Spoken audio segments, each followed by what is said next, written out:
and I've been over the British Isles a couple of times, and if you've ever thought and wondered what it would be like to visit England, Scotland, or Ireland, just look out the window.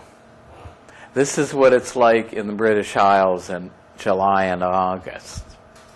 Temperatures in the 50s and rainy a lot of the time. You know, so we're having British Isles weather today. Well, we saw that Locke advocates a view that is called indirect realism. That is, he believes that there is a real world of real objects like these desks and that book bag that exists independently of what anybody thinks or perceives, but that we never know that world directly, that we only know there is a material world indirectly by inferring it from what we do perceive immediately, which for Locke are our ideas. This is why this is sometimes called the theory of ideas. So we have to infer what we can about the real world from our inner experiences. But the problem is this view leads to what has been called veil of ideas skepticism. In other words, if the mind is never acquainted with the outside external world directly, but only with its own inner mental life, its own ideas, then that effectively puts a veil of ideas between us and the world. And it's very hard to bridge that gap, to get behind the veil. In fact, we never can get behind the veil. And so this leads to skeptical claims about whether or not there is a real world beyond our sensations. So Berkeley doesn't like the fact that a view like Locke's leads to skepticism, but he also is worried, as a very devout Christian himself. Berkeley later became, besides a philosopher who taught at Trinity College in Dublin, Ireland, Berkeley also became a bishop in the Church of Ireland, very similar to our Episcopal Church. And what Berkeley was worried about, I think I'm passing around a roll now, is that this belief that philosophers like Descartes and Locke and even the ancient Greeks held, that there's a world of independently existing material things, and they exist whether or not anybody's around or not. In other words, on a view like Locke's, and for Descartes as well, when you and I were out of this room and there was nobody in the room, still, as independently existing material objects, this table and all these desks were in this room when nobody was around to perceive them. And what worried Berkeley about this, and now we tend to think of these guys as old white guys, right? As old, graybeards. But the truth is, Berkeley wrote his best philosophy when he was in his early 20s. He was about 21 when he wrote his first book in philosophy. So not very different in age from you all.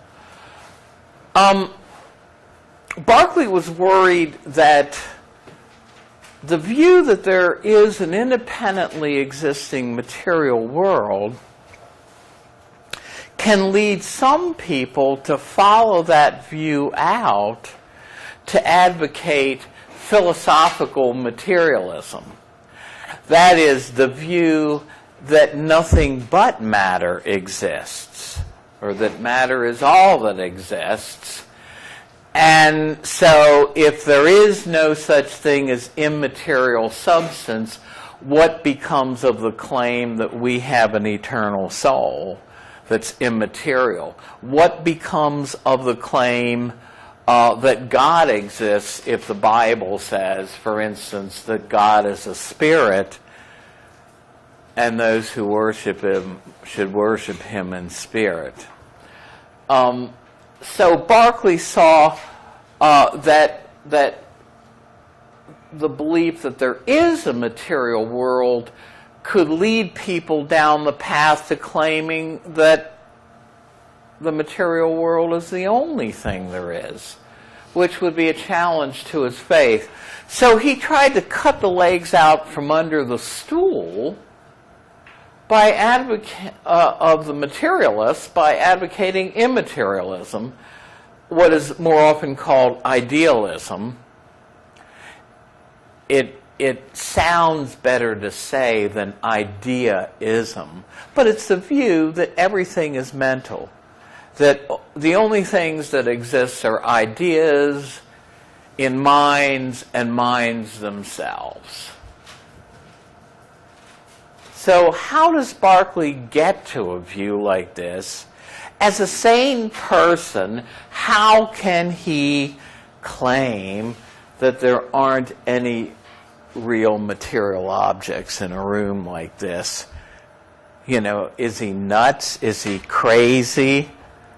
No, that's the thing. He isn't. But if you follow out the assumptions that Locke inherited from Descartes, you can come out with a view like Berkeley's. And so we're going to try to show you how we get to Berkeley's view. So Berkeley's view says, look, there is no gap between us and the world we experience. We do experience the world directly. We do have direct knowledge of things in the world that we call physical objects, but the catch for Berkeley is that all of these objects are mental.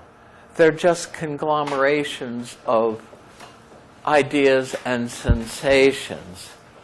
So the world that we experience around us, the world of our common sense everyday experiences, for Berkeley is ultimately a world that is mental, not physical in any way.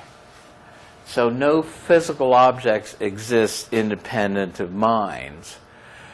So we're going to see on Berkeley's view, God has to be around. On the view of the materialists, you've got independently existing material objects that are there whether God's around or not. So you can cut God out of the picture. We're going to see how Berkeley has to keep God in the picture. We saw that for Descartes' philosophy,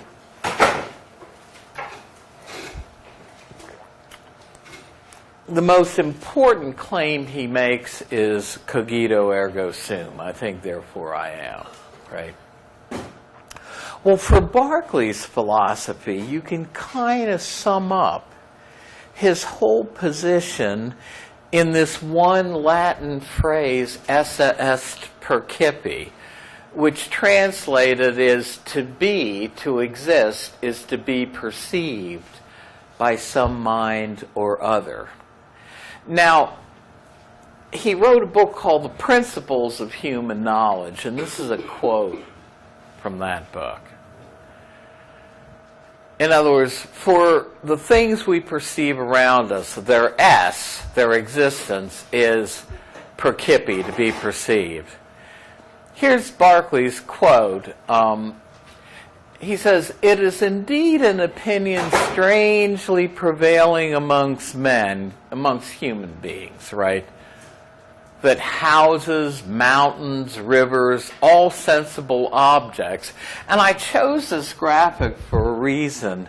When I was over there in Ireland, we got a chance to go to Berkeley's family home, or to the ruins of what's left of it. And it's beautiful, the setting. There's a river down there, there's farmlands, pasture land. It's beautiful, and it looks not too different from what you see here.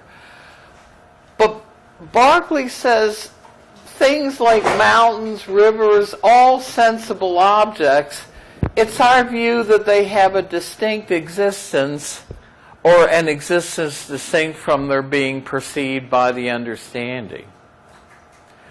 But then Berkeley goes on to say, but wait a second, what are the aforementioned objects but the things we perceive by sense? Now here is the theory of ideas coming in. Here's the egocentric predicament. He goes on to say, and what do we perceive immediately besides our own ideas or sensations? That's where Descartes put us. That's what Locke claims. And then Berkeley goes on to say, is it not plainly repugnant that any of these should exist unperceived? I want to return to that in just a moment, but I probably should switch these slides around. So Berkeley agreed on secondary properties, that they are dependent on a mind for their existence.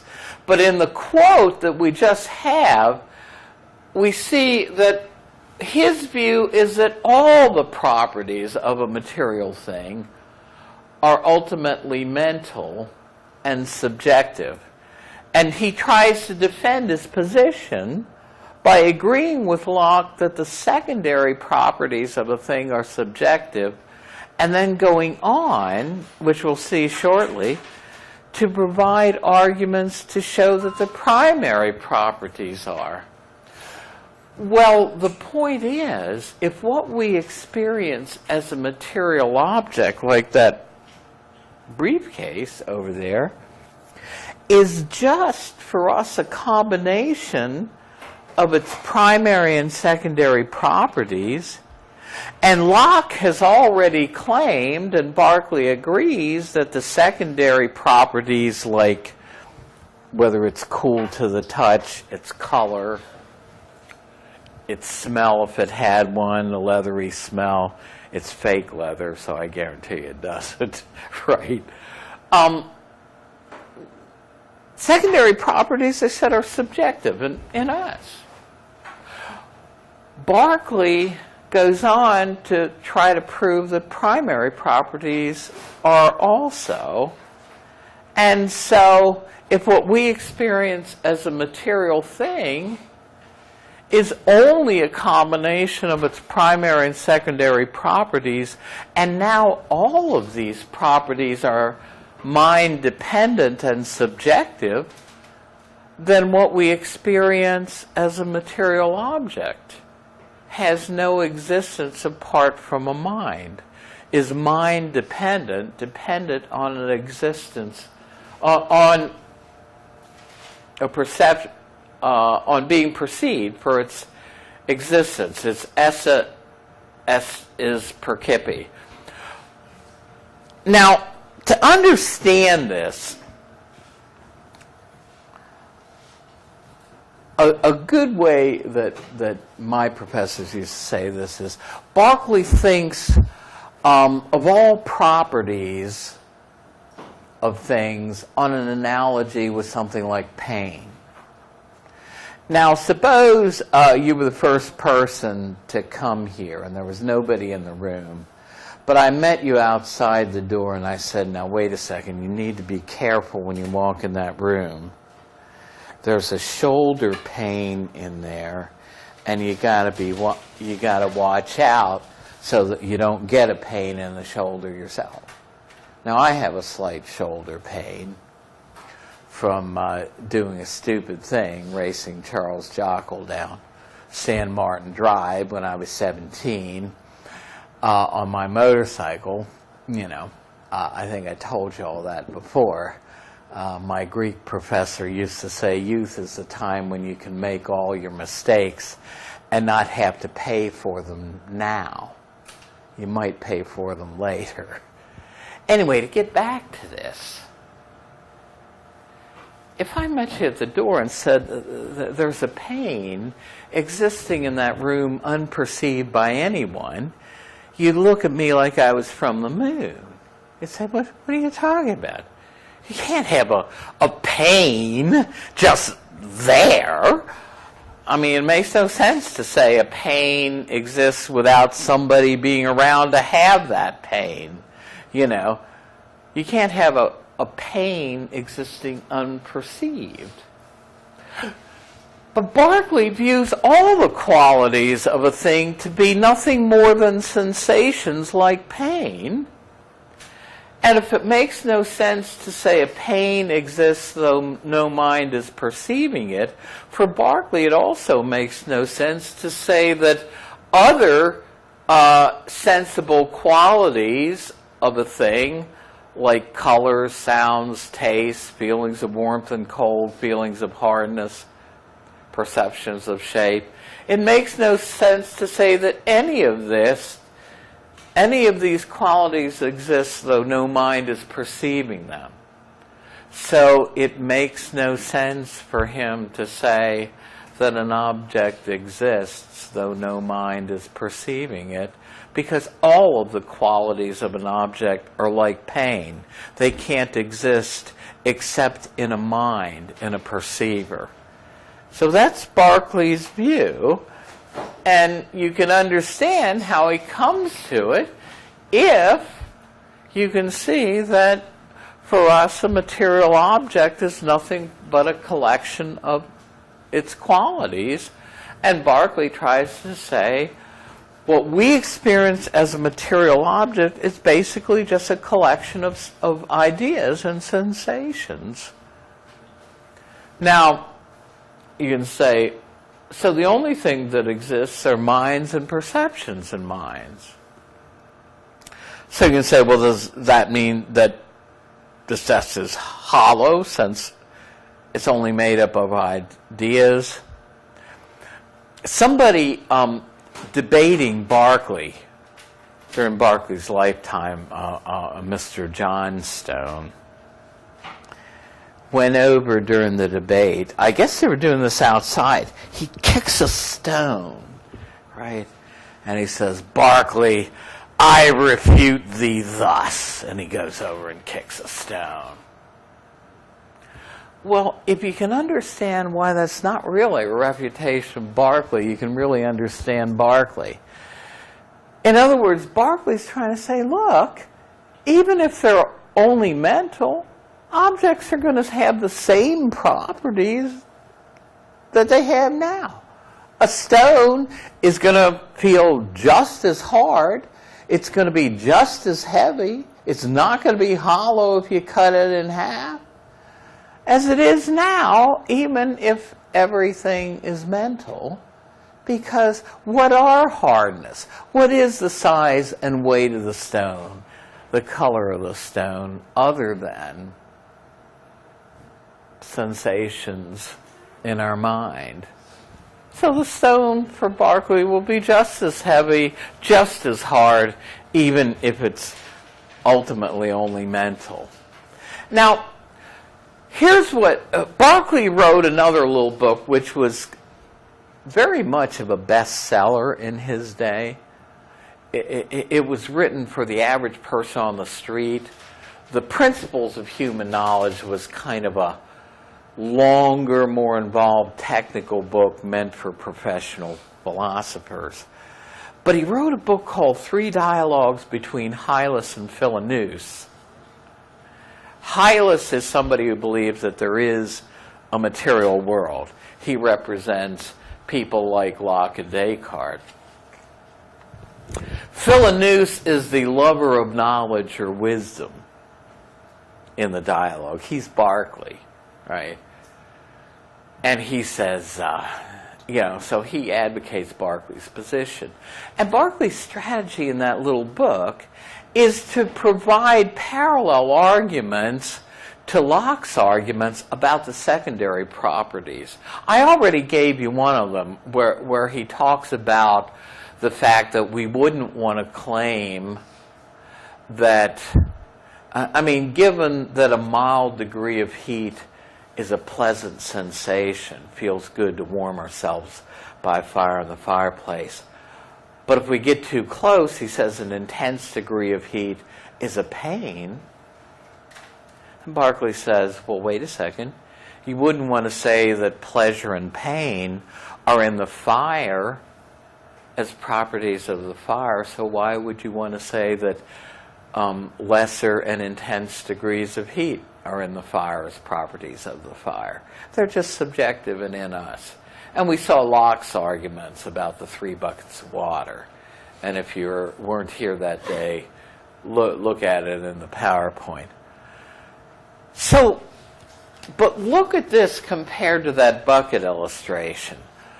This may seem like a really weird argument, but Berkeley provides other arguments to show that the qualities Locke thought were primary qualities and really in objects, things like the size and shape. Remember, for Locke, the color of that whiteboard is subjective and in us, as it's caused by properties in the board, but the color's in us. But the size and the shape, the hardness of the whiteboard, those all are primary properties, and he says those are things the material whiteboard really has in the real world. They're not subjective. Berkeley says, I'm not so sure about that. I think I can provide arguments to show that even the primary properties are subjective. He says, consider size. In other words, for Locke, that whiteboard really has the size we think it has.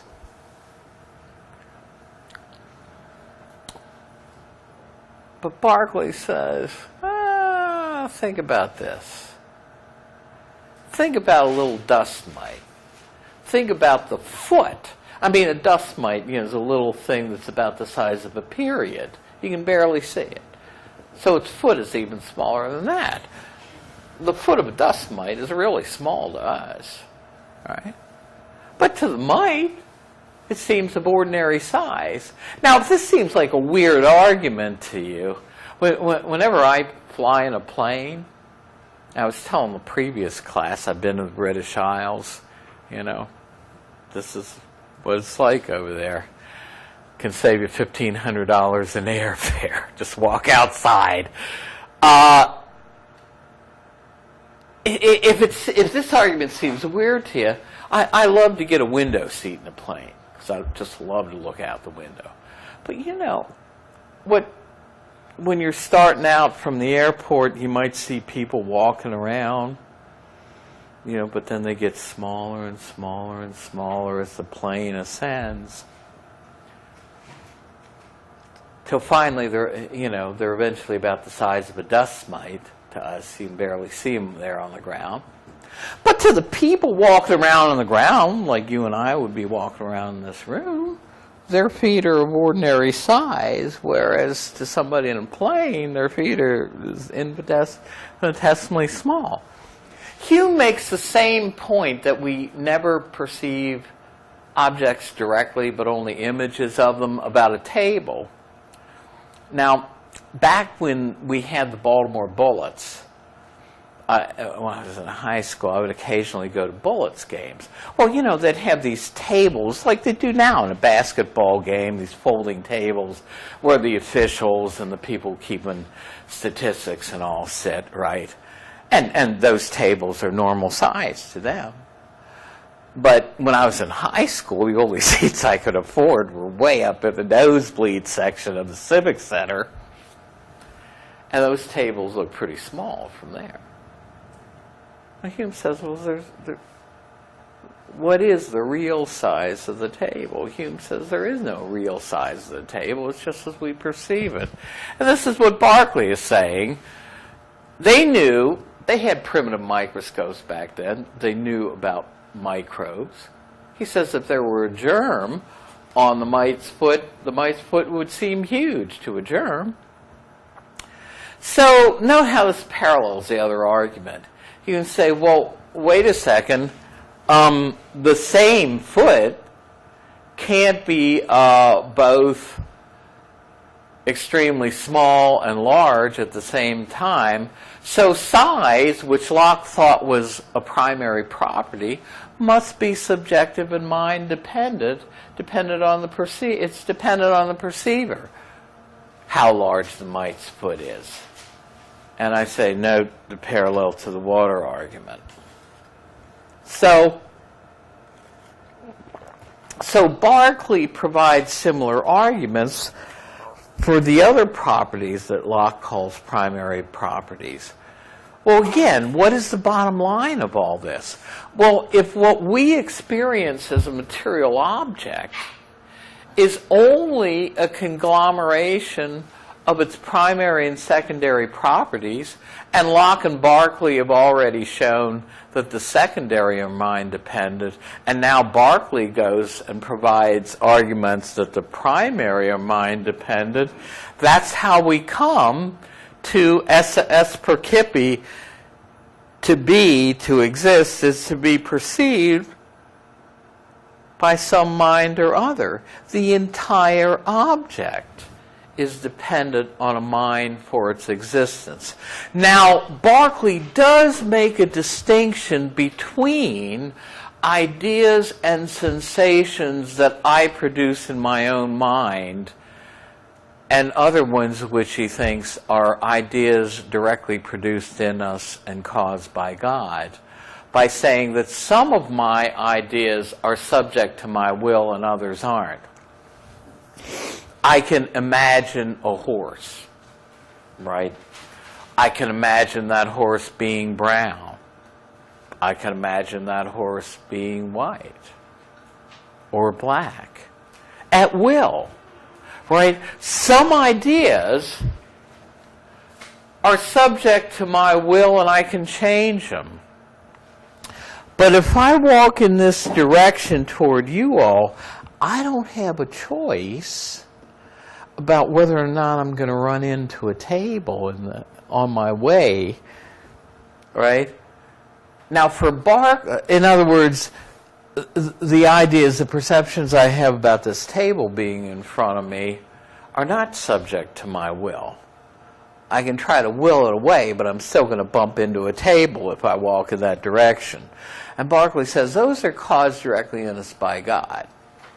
Now, so, this is the old question. If a tree falls in the forest, does it make a sound? You have in your textbook that wonderful little poem by the philosopher Bertrand Russell's student. I think his name was Ronald Nash, if I can recall. And Russell thought so much of the poem, he published it. Saying that it was really written by one of his students. And in the college he was teaching at, which I think was Cambridge, there's a quad. We have a quad up there. There was a young man who said, God must think it exceedingly odd if he sees that the tree continues to be, though there's no one about in the quad. That is, maybe God could refute Berkeley if he saw that the tree does continue to exist. But then the reply is, sir, your astonishment's odd. I'm always about in the quad. And that's why the tree will continue to be, since perceived by yours faithfully, God. So, if there were a tree, like the trees I'm looking at outside, those ideas are caused in me directly by God. So note how in Berkeley's system, God is an integral part of everything. You can't get God out of the picture.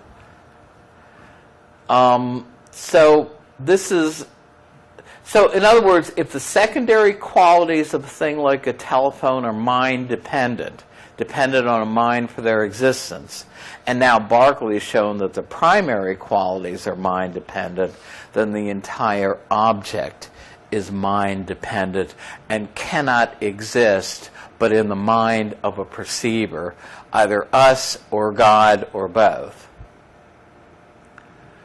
Now, another view that I'm not going to make a big deal of, but we can say that something is colored is also extended in space. In other words, when I'm working on the website for the Backgammon Club and trying to choose different text colors sometimes, you know, I had, and you all have done it if you've done it in Word or something. You get this little box that comes down of different color choices, and they're all in little squares. Why? Because in order to display something as colored, it's also got to be in something that takes up some space, right? Well, Berkeley says, look, Locke wants to make this distinction between primary and secondary qualities and say the primary qualities are really in things independent of their being perceived and the secondary properties are not. But Berkeley says you can't even separate in thought the primary qualities from the secondary qualities to make such a distinction. Anything colored, color being a secondary property for Locke and Berkeley, is also extended in space. Extension in space being a primary property. So Berkeley says to anyone, try whether you can conceive the extension and motion of a body without all other sensible qualities like color. He says we cannot conceive of something that's extended and moved in space without also thinking of it as having secondary properties like color as well. So if color exists only in the mind, then these other qualities must exist that way too. Now, the advantage of Berkeley's view, besides defending Orthodox religious belief, Orthodox Christianity, is that it takes out the indirect realist gap between the world as it is and the world as it is perceived.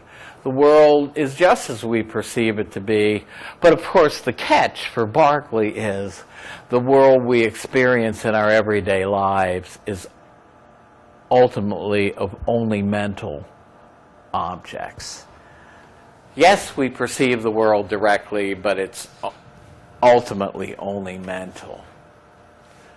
Now, Berkeley says that this is the common sense view, but is it really the common sense view? We ordinarily think of physical objects as existing independently of our minds. Now, one of the interesting things to see Berkeley doing is to try to defend himself from the claim that he's a skeptic. And Berkeley does, at least he tries to. He says, I'm not a skeptic.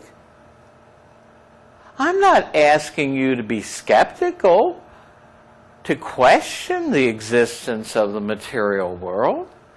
Berkeley says, I'm trying to prove to you straight away that there is no such thing as a material world. What is a skeptic but somebody who tells you to doubt of things? I'm not telling you to doubt the existence of the material world. I'm telling you straight away there is no material world. So I'm not a skeptic. Now Hume, who was a skeptic, admittedly, said that Berkeley's arguments are merely skeptical in nature can be seen from this, that they admit of no refutation and produce no conviction. I'm not going to ask you that quote. What did he mean by that? Even if we don't know how to answer Berkeley's arguments, we're not ready. They produce no conviction in us. We're not ready to buy the conclusion that there is no material world, right? And Hume says, this is what he finds for his own skepticism. He can talk about it, in the abstract, but in reality, he has to behave like other people. Now, David Hume is not trying to defend religion. He's a skeptic in the area of religious belief, as well as other things. Now, how do we get to the skeptical position that Hume advocates? Well, one of the things David Hume does is he makes a distinction between ideas and impressions. What Locke called ideas, Hume calls perceptions, but he says we can separate our experiences into direct experiences we have, which he calls sense impressions or impressions. Like the experience I have when I actually look at, touch, smell, or whatever. The briefcase, right? Those are all sense impressions I have. And copies of these original sensations in the memory and the imagination. In other words, I can look at the briefcase, but then I can walk away, but I can remember, form a mental image in my mind of what it was like. How is Hume an empiricist? Well, he argues that to have a clear idea of something, we need to be able to trace our idea back to a previous sense impression. For instance, we have a clear idea of yellow, and we can use the word yellow meaningfully because we can trace our idea, our memory image of yellow back to a previous sense impression. Like of that flower. But we're going to see his strategy is to show that we don't have an impression of things like material substance as the substratum that underlies perceivable qualities and guarantees a material world, or of a soul or continuous self, which we're going to see in just a second. Or we're going to see of things like whether there's a necessary connection of causes with their effects. All Hume says we should be skeptical about. I go into more detail in a later PowerPoint on Hume on the self, into Hume's basic method. Hume is going to claim that what we call the self is a philosophically indefensible thing. In other words, Hume is going to argue not just that we should be skeptical about whether we have an immaterial soul that will survive the death of the body.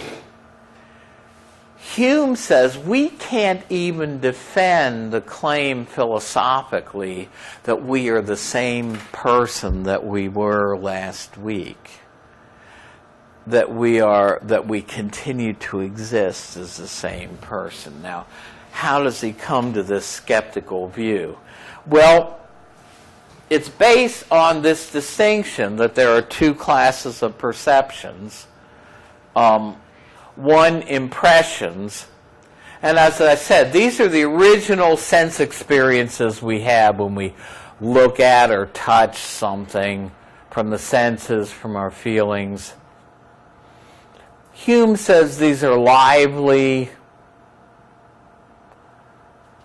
forceful. In other words, the experience I have when I'm actually looking at and touching the briefcase is a much more lively experience than I have when I turn my back and I just remember what the briefcase looked like. You know, the one is directly experiencing the original sensations, the sense impressions. The other is just the copies, dealing with the copies of the sensations, the ideas in the memory and the imagination. And these ideas, Hume says, are copies of the sensation, and as such, they're less lively and less forceful, less vivid than the original sensations. And some examples, just to briefly show you. So, original impressions are things like actually hearing the sound of a bird, actually seeing or touching a horse. Or they can be of something inner, like the feelings of love you have for somebody. Love. But then ideas are the copies in your memory and in your imagination of what you previously experienced, right? Remembering what the bird's call sounded like. Remembering what the horse you saw in the field yesterday looked like. Imagining that you had a horse like it, but maybe of a different color. You know, remembering the feelings of love you had for your first high school sweetheart. So that's the distinction. So you say, well, okay, why talk about the leaves on the trees, right? You know, these philosophers are criticized for spending all this time examining the leaves on the trees rather than talking about big problems like the philosophy of life and, like, you know, but these little distinctions have profound implications for how you talk about the big problems as philosophers since Hume down to the present day. Let's see. So empiricism then is a view that all our knowledge has to be based on experience. All ideas for Hume are copies of impressions and originally derived from them. Now we can form an idea of something that does not exist, like a golden mountain, but Hume says we still got the materials for that imagined object from real experience. We really experience gold. We know what gold looks like. We know what a mountain looks like. We put them together in our imagination. I'm not going to dwell on that slide, but this is one of the most important slides in the whole PowerPoint. So Hume says we can use a word like yellow and mean something by it. We know what we mean, unless we're colorblind like my dad.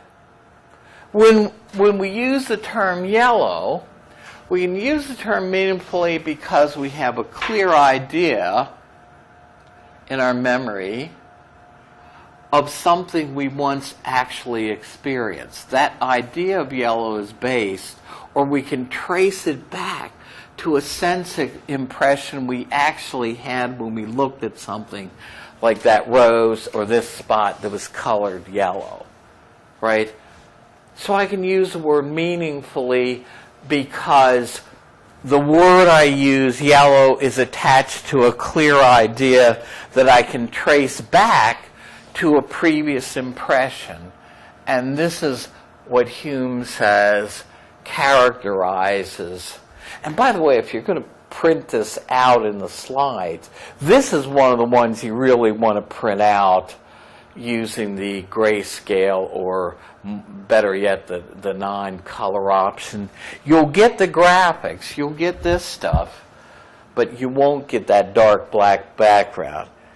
You don't want to print out a slide like this in your home inkjet printer using expensive ink, because it's going to print out all of this black background that you don't even need. But if you choose the grayscale option, or better yet, the black and white option, when you print it and you have options how to print it, choose that, and you won't get all this dark background. I wanted to I went out on the internet and grabbed some PowerPoint backgrounds when I did these years ago, because I didn't want to be using the ones everybody used that came with PowerPoint. But I wasn't adequately thinking about, well, wait a second, how's this going to work out if somebody tries to print it out? You know? And so I apologize. So Hume's skeptical test, and this is what he repeats over and over again when he's making his skeptical arguments, is this. And this is the last slide we're going to do. I'm going to do a little bit on Hume next time. He says when you suspect a philosophical term like soul, material substance, necessary connection and cause and effect, when you suspect a philosophical term is being used by some philosopher meaninglessly, or in a way that they can't defend, Hume says there's one question you ought to ask. From what impression is that supposed idea derived? And if you can't trace your idea back to a previous impression, then Hume says, you can't philosophically defend your claim about that thing, whether it be material substance or the existence of a self, a continuous self. And so you should be skeptical.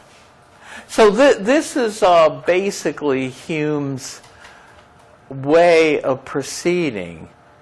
Can you trace your idea back to a previous impression? If not, then you may not be talking about anything you can justify philosophically. In other words, Hume, as one of Hume's critics says, hey, Hume himself thought he was going to continue as the same self to reap the financial rewards from the books he wrote, from his literary career. Hume himself thought he was going to continue as the same person. But his philosophy says you can't justify that belief philosophically. So anyway, let's. I'm sorry, I didn't pass out this. Let me pass this out on the way out. If you didn't sign the roll, get it on the way out. But I don't want to make you late, so this is the. I passed this out early in the last class, and everybody was looking at it rather than paying attention to the lecture, so I thought I'd wait. But this is what we're going to go over next time. This has been on Blackboard since Monday afternoon. Okay, yeah, because it was there. But anyway, that's a printout of the review sheet. And we'll go over as much of that as we can, beginning with the older stuff, beginning with Descartes. But first I'm going to finish up Hume next time. Thanks a lot for coming out. The roll is there if you didn't get a chance to sign it when it was passed around.